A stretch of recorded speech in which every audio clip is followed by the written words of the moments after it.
Hey challengers, welcome to week 1 of the Axiom Success Challenge. So we had an absolute blast this week, kicking off the challenges with each and every one of you. Hopefully you found some encouragement, some motivation, some support, and some hope in that process, and knowing that you can see some unbelievable results over the next 8 weeks. So each week, I will be bringing you a video on Friday. Now this video is intended to provide you with additional tools and tips that can help you be successful. Of course, it's always up to you to make sure that you use these tips. You have to put them to use if you want to see the results. So this week, we thought it would be really nice to cover how do you structure a workout. So some of you might not be super familiar with how to structure a workout in the gym. So I'm actually going to take you out there and I want to walk you through the different sections that we like to place on when it comes to structuring that workout. So we'll go through everything from the warm-up to the resistance training and finally what to do at the end of a workout. So follow these tips to help structure your own workouts this week. Let's go. All right, so a great place to start is a 5 to 10 minute cardiovascular warm-up. Now this doesn't have to be super high intensity.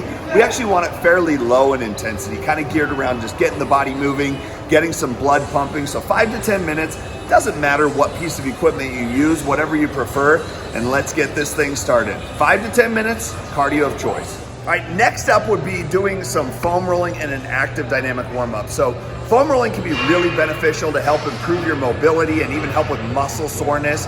So doing it before your workout is ideal, okay? We like to focus on about 3 different areas of your body that are tight or overactive, and use that as a tool before your workout to help improve your mobility during the workout. This is also a great time to do what we call active dynamic warm-up. Now that's different from static stretching. So static stretching is where you hold a muscle group in a slightly uncomfortable position for 30 to 60 seconds.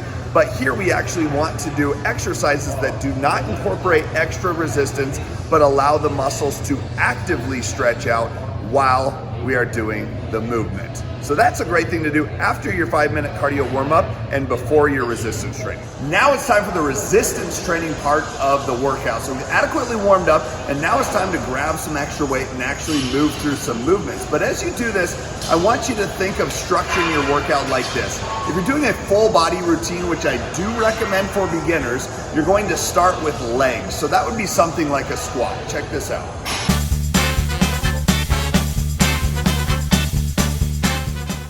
After you've worked on some legs, it's good to work on a pull movement. So here we have a seated cable row. That's a great option. A lot of people can benefit from those rowing or pulling motions. So we started with the largest muscle group, which is the legs. Our next largest muscle group would be our back. So we like to prioritize it, largest to smallest. So a row could be a great option. Find something that works on your back.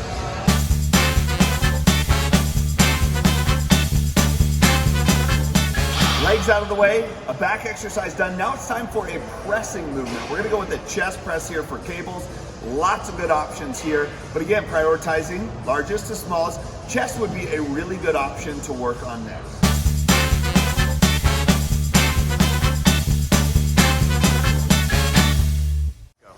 Now in its simplest form, a good next option would be something that involves the core directly. Now a lot of these exercises train the core indirectly, but applying some direct core work could be a good idea for you. So we've done the legs, we've done the rowing motion, we've done the pushing motion, and now a core movement to help directly target that midsection could be a great option for you.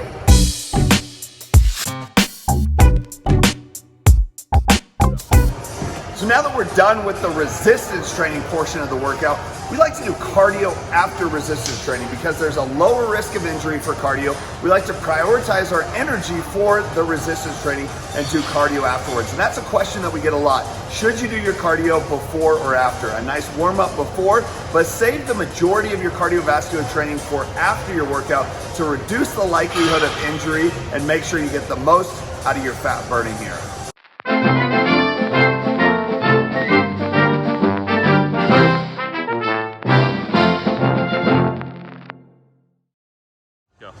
Now finally, when we're done with all of that, a good place to finish is static stretching. Now that's where you pick a muscle group that's tight, that needs stretching, and you hold it in a slightly uncomfortable position for about 30 to 60 seconds. Now the key here is to try to relax. We don't want to be fighting against that muscle the whole time. If you feel like you are, you probably need to back off the tension just a little bit. So a great muscle group to stretch that a lot of people are too tight in is the chest. So here's a simple exercise that you can do. Again, hold for 30 to 60 seconds, find a couple more muscle groups, and that will wrap it up.